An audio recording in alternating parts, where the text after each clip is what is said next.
حي على الفلاح.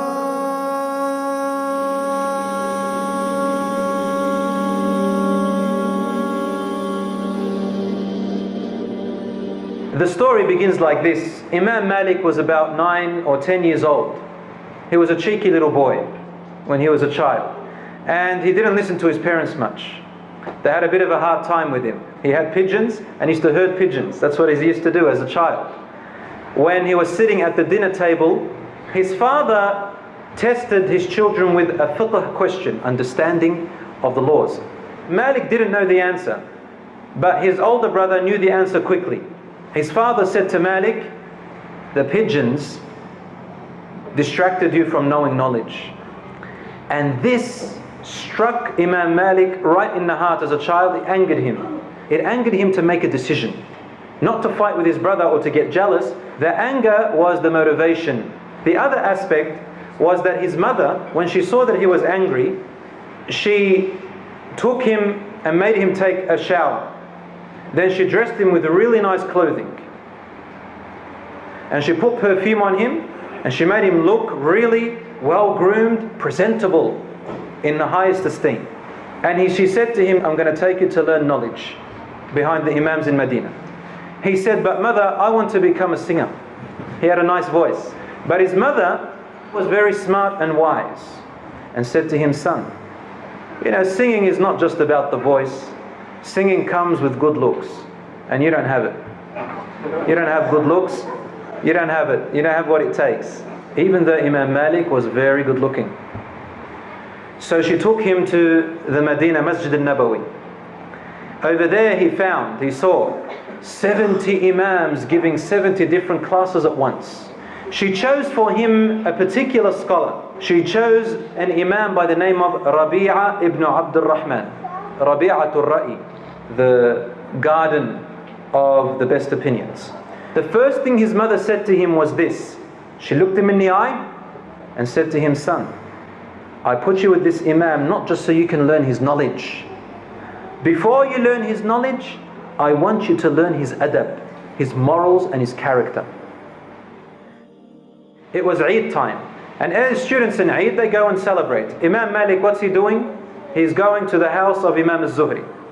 And he went with his books and his pen, and he waited outside the house of Imam al-Zuhri. He was about 16 years old at that time. And he waited and waited and waited, and there was a servant of Imam al-Zuhri. She saw Imam Malik outside, and she told Imam al-Zuhri about him. And they used to call him the blonde boy. She said he was the blonde boy. And he said, let him in. So he came inside, and Imam al-Zuhri thought that, he's coming to eat the Eid food with him. So the Imam put in front of Malik, and Imam Malik looked at it and said, I don't want food. He said, what do you mean you don't? Then why are you here? He said, teach me, tell me hadith. He said he sat down and he taught him 40 hadiths with their chain of narrations. And the Imam's writing it. Then the Imam says, teach me more. And he said to him, Imam Zuhri, go first and learn these and then come back, I'll teach you more. He said, I've learned them. He said, really? He said, yes. He said, give me it. Gave it to him, he says, tell me. And he said them all with their chain of narrations without a single mistake at all, just by writing them once. When he did that, the Imam al-Zuhri looked at him and he said, Qum, stand up, stand before me.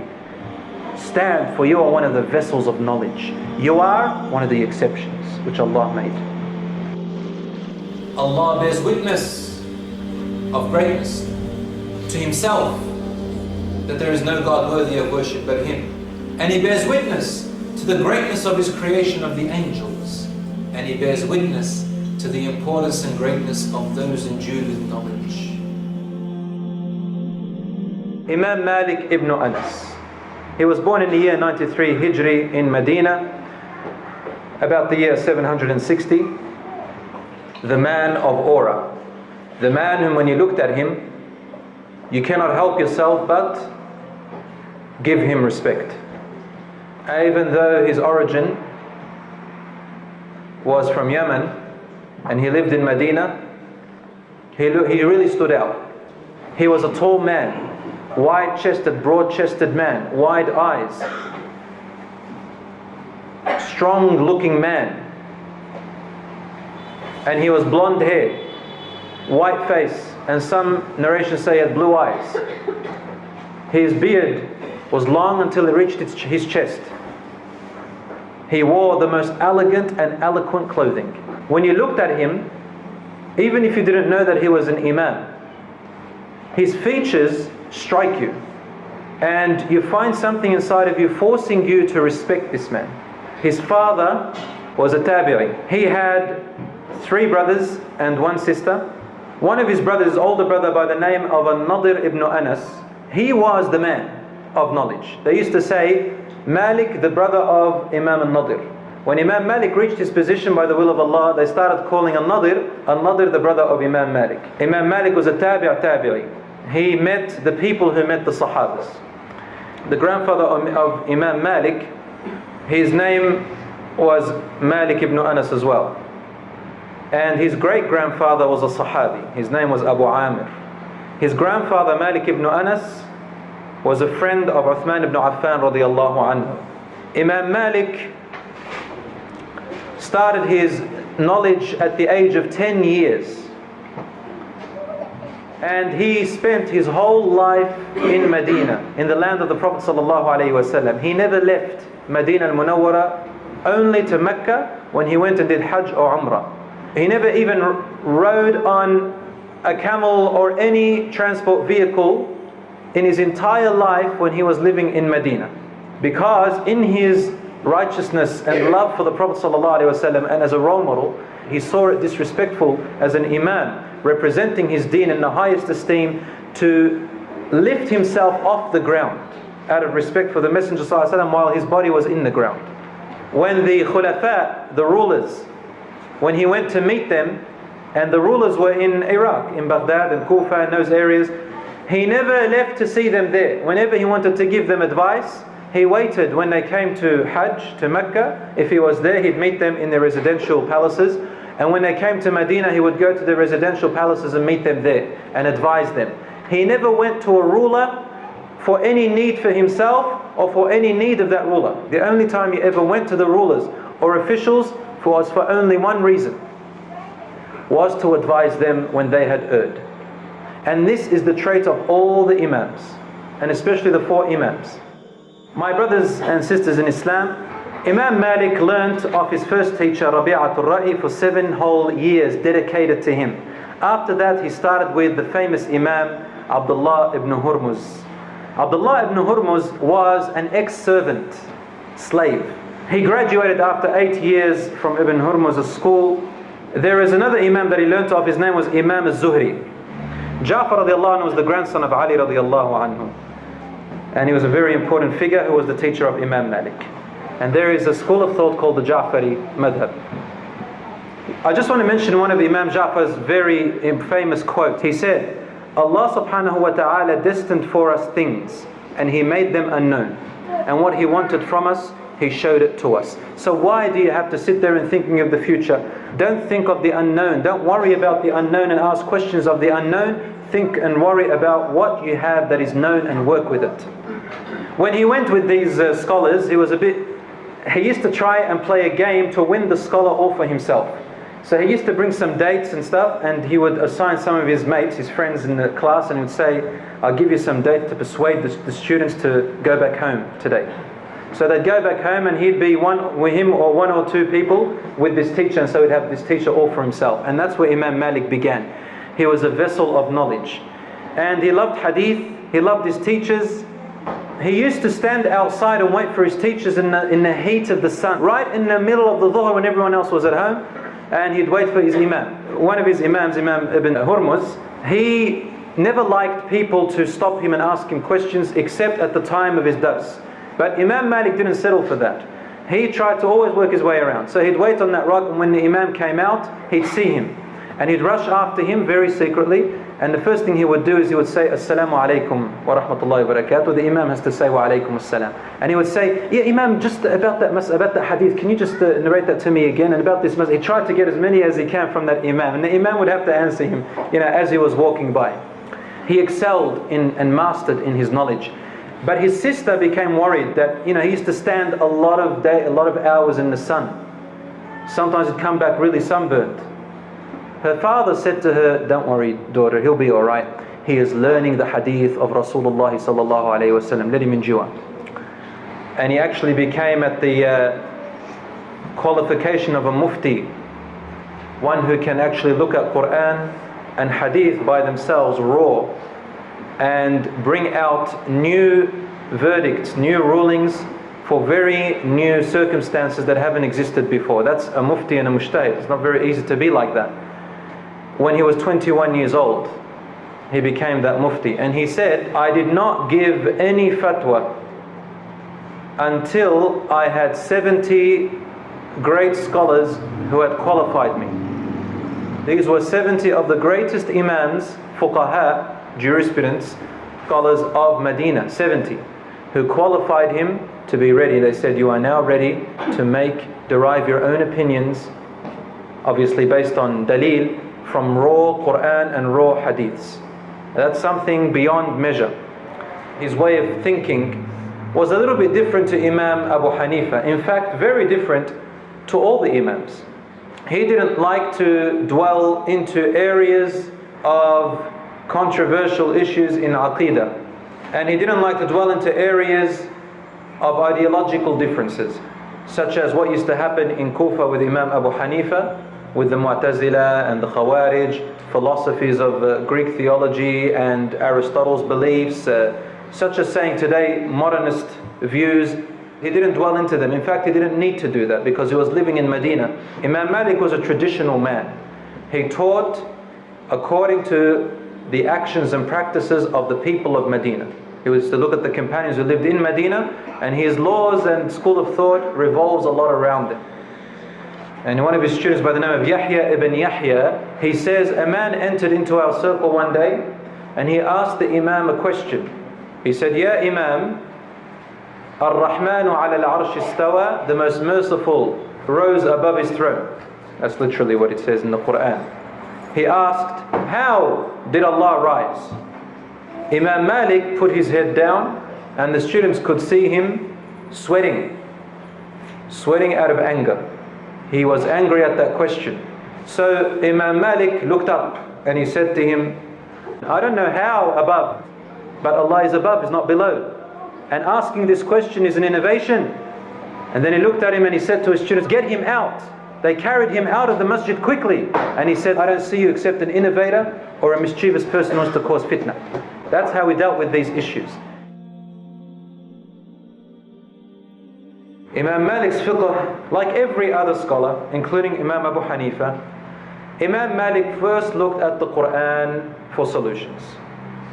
If there was no clear-cut solution in the Quran, then he would look second into the Sunnah, the ways of the Prophet ﷺ. If there was nothing clear-cut, and now we're coming down to very detailed, minute information now about the deen, it has to be something quite special that has occurred, he would look into the opinions of the Sahabas. Then if he couldn't find a clear-cut solution from the opinions of the Sahaba, he would then look at something called al-ijma', consensus of the companions and consensus of the scholars, the great scholars that existed. And up to here, all the four Imams still followed up to this stage. Now here was where Imam Malik differed. He looked at something which the other Imams didn't agree with him about, including one of his very close colleagues who studied with him. His name was Al-Layth ibn Sa'd. Imam Malik used to use the practices of the people of Medina, meaning he would look at their practices and how they acted, and he would say, act like them. And there were more than 120,000 companions in Medina that lived by the time Imam Malik came around. Layth ibn Sa'd used to write letters to him saying, Ya Imam, you are right to use these great Sahabas of Medina, that's good. We don't see ourselves any better than them. However, not 200 years later, there are customs involved, traditions of your culture. And Imam Malik respected his opinion, but he stuck to his own, believing that this is the right one. If he couldn't find it among the people of Medina, he went to something which Imam Abu Hanifa used, and that is qiyas, to come to a ruling by comparison. He'd look at a ruling that's similar to it and say, okay, we'll say that it's like this, we'll practice it like this. The scholars used to say that smoking cigarettes is makruh, it's just disliked. But when they found out the effects of smoking and tobacco and how bad it is, we conclude that cigarettes and tobacco is haram, like the way drugs or alcohol is haram. Imam Malik also looked at a very unique way, and this is where he really differed, something full of flexibility. In his madhab, you will find three things that the other imams didn't. One of it was called al-istihsan, which means the better of two fiqh matters. If he's got two fiqh matters, he'll take the easier one, or the better one. And the second thing he used to follow was sadd al-dhara'i', which means something lawful or unlawful, depending on what it will lead to. For example, if it leads to destruction, eliminate it. And thirdly, al-masalih al-mursala, the benefits of the public. If something may lead to the harm of the public or community, even if it was something halal, then you should stop it. And this is to look at the benefits of the people at large. But Imam Malik's madhab was actually the most flexible because of these three. And the other imams differed about that. They didn't really agree on it. Maybe Abu Hanifa to a certain extent. Imam Malik produced a monumental book. It is called Al-Muwatta. Al-Muwatta lil Imam Malik. This book is a collection of prophetic hadiths and some companion sayings, etc. It contains currently about 1,720 hadiths. And it was about 100 years before Bukhari and Muslim and the 6 books of hadith that we know about. So basically, some scholars say this was probably the first book of hadith ever. And it is one of the most authentic. Now this book, it took about 11 years of Imam Malik's time to complete. And it came to us through one of the students of Abu Hanifa, Muhammad ibn Hassan al-Shaybani, who studied under Malik for 3 years. And he propagated this book along with another scholar. It reached another scholar by the name of Asad ibn al-Furat, who was famous for propagating Islam to a place called Sicily. And a student of Malik wrote Al-Muwatta, and the basics of the madhabs spread to Africa and Spain. And this kitab, Al-Muwatta, was spread by his students. Imam Malik didn't write Al-Muwatta himself. He collected it, and his students actually put it together. The way they put it was, first of all, there was 100,000 hadiths in it. From the 100,000, 9,000 were taken as being most authentic. And from the 9,000, we finally ended up with 1,720 most authentic hadith till today. That among them are several of them which Imam Malik narrated himself. We called it the golden chain. They are the most authentic hadiths existing today. Any hadith of the Prophet ﷺ that had the following chain: from Malik, who heard it from Nafi', who heard it from Ibn Umar, who heard it from the Prophet ﷺ. If you see that chain before any hadith, the scholars unanimously say this is the strongest chain of narration to exist in any form of hadith. They call it the golden chain. Imam al-Shafi'i says about Al-Muwatta, no book before the book of Allah was more authentic and accurate than Al-Muwatta. Keeping in mind that Bukhari and Muslim weren't existing at that time. Imam al-Mansur, who was the Khalifa at that time, remember we mentioned him, it existed at the time of Abu Hanifa, he came up to Imam Malik at the Kaaba and he said to him, Ya Imam, I want this book to be copied and printed and distributed, and I want it to be the main source and every other book of hadith to be destroyed and burnt. Imam Malik said to him, no, don't do that. For there are people who receive knowledge from their imams and from different sources, and there could be sources that are not known to me. To take only my book and refuse all the rest is a dangerous thing to do. Don't take away all the other knowledge just based on mine, for I am a man of knowledge and there's still more for me to learn. And this is the way the Imams always spoke. Imam Malik's greatest fear, someone asked them a question and they've got to give them a verdict. Every time Imam Malik was asked for a verdict that didn't exist before, he would say to the person, wait. He'd go and make wudu, then he'd come back, he'd sit down, and he would start by saying, there is no might and there is no power except with Allah. Then he would give the answer to the best of his knowledge. He used to say, there is nothing more harder upon me in life than when I was asked a question about halal or haram, is this permissible or not? Because I am representing the ruling of Allah Himself, the creator of the world. So the scholar's form of decoration was a common motto: I do not know. Al-Haythami, which was one of the students of Imam Malik, says, I witnessed Imam Malik being asked about 48 issues, matters, on separate occasions. He replied to 32 out of 48 of them. He replied to them, I do not know. There is a story about a Moroccan. He had a question which all of the Imams of Morocco could not answer him. So he traveled for 4 months with a message from the Imam saying, there is no knowledgeable scholar on the face of the earth than Imam Malik. Go to him in Medina and get us the answer for your question. So he set out for 4 months. You can imagine the desert and the heat and the struggle. When he arrived, he asked Imam Malik the question.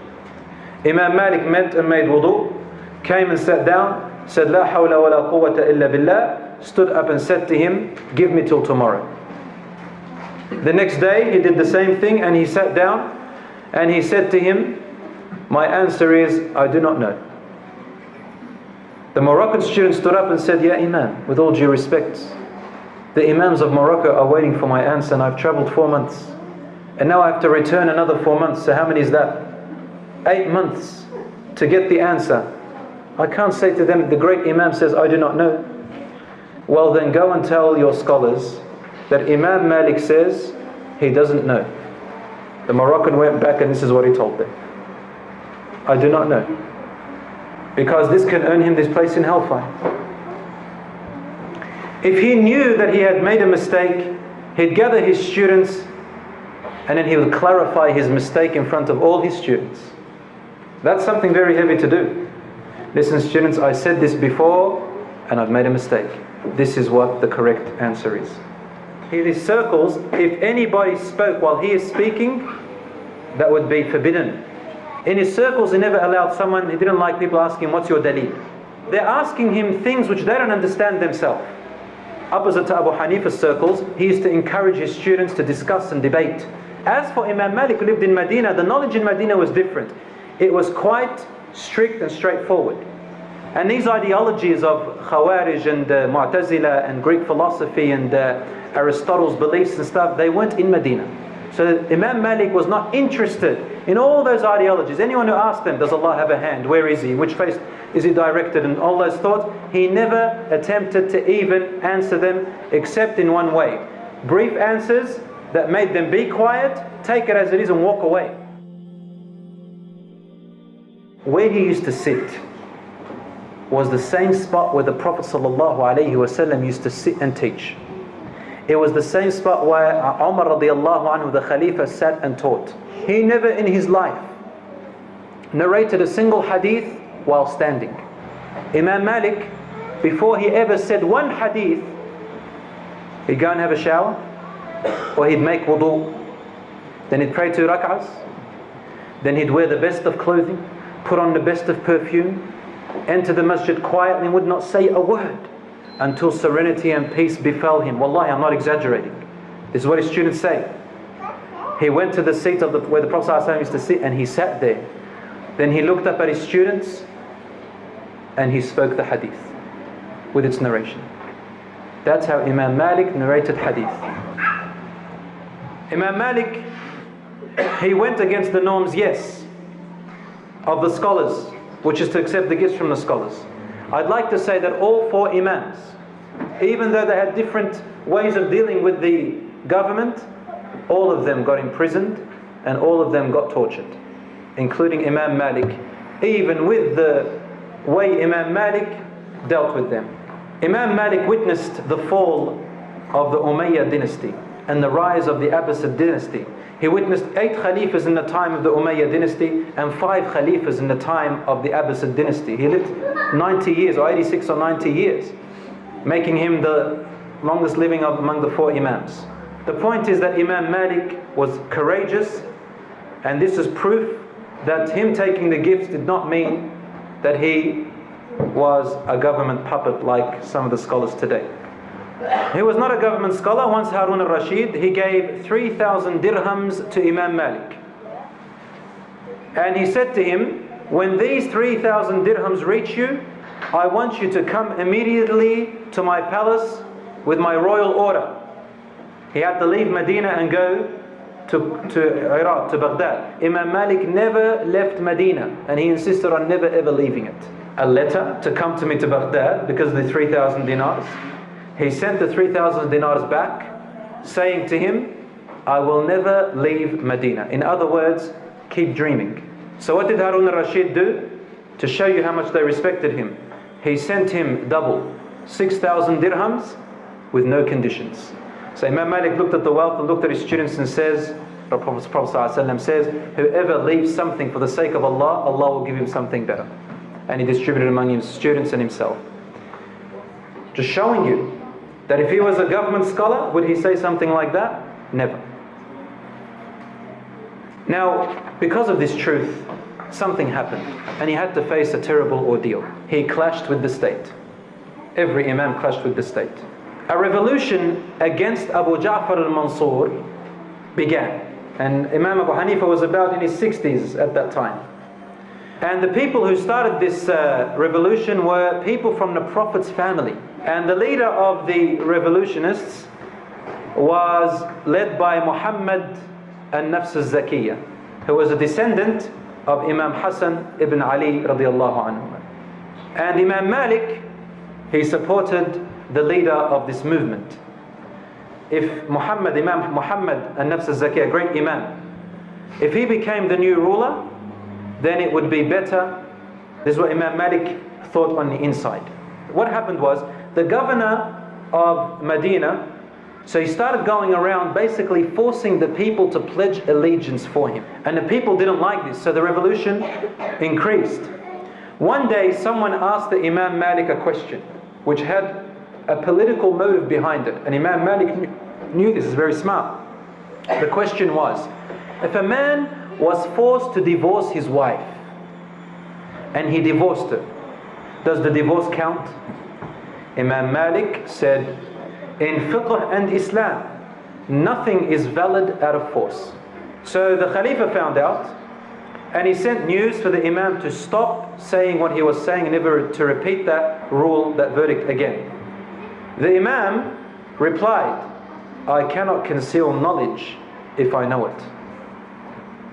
So they sent a spy to one of his circles, and this spy asked the question again to check if this Imam really meant what he's saying, to test him. So he asked him the question, and the Imam answered him exactly the same answer as before, knowing the political consequence of it. The result of this was, there was an order to capture Imam Malik in Medina to the governor, the prince of Medina. They captured him, imprisoned him, and they tortured him. He was beaten so badly until his arms became disabled, and his shoulder, his right shoulder, was dislocated. In that time, Imam Malik prayed a little while with his arms down. This is documented. Then there was a second revolt. When they heard about Imam Malik being tortured this way, his students got up. You mess with his students? So Imam al-Mansur, Khalifa al-Mansur, he came in person to Medina, and he says, I apologize, Ya Imam, I did not order this. Please tell me what you need and I will give you. And I've sacked the governor and I've humiliated him and so on. This is what he claimed. And Imam Malik therefore was not a government scholar. The end of his life of Imam Malik, after that, he became very ill at the age of 90, and he could not go to the masjid for a little while. He died at the age of 90 years.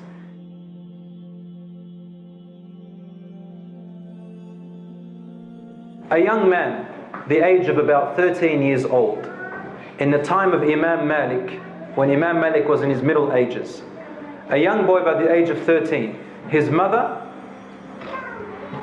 from Mecca, his mother said to him, my son, you are now well known. You have memorized the whole Quran, and you have memorized hadith, and you have memorized poetry. I want to send you to Imam Malik to learn his adab, his character, before you learn his knowledge. So she got him ready, and she wrote a letter to the prince of Mecca, the governor of Mecca, who happened to be her cousin. She wrote a letter to him to send a letter to the governor of Medina to go with her son to Imam Malik, basically to intercede for him to become his teacher. So this young boy took this letter from his mother and sent him off. Young 13-year-old going through the deserts to Medina, seeking knowledge. He reached the governor of Medina and gave him the letter of the governor of Mecca. And the governor of Medina, his face changed. He started to sweat. The young boy looked at him and said, "What's wrong?" He said, "Wallahi, if the governor of Mecca asked me to walk barefooted in the middle of the desert with nothing on my head, it would be easier than for me to go to Imam Malik's house." Because he had so much respect for him.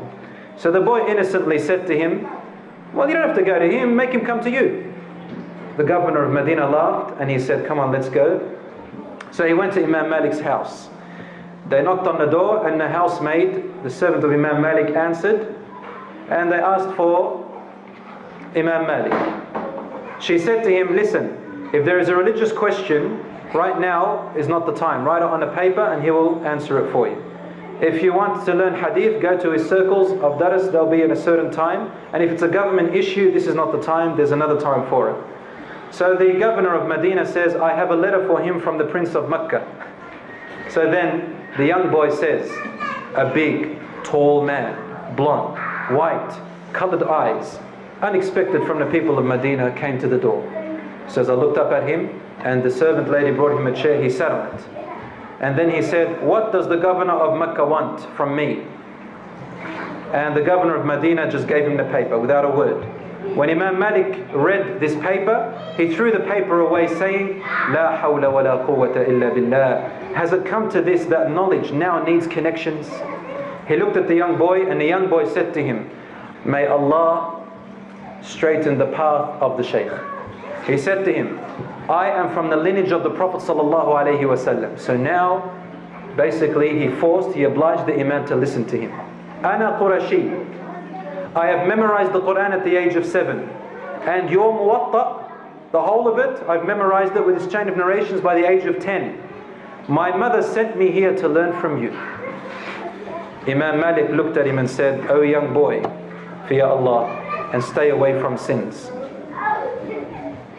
If you do so, there will be something of your future if you apply these two advices."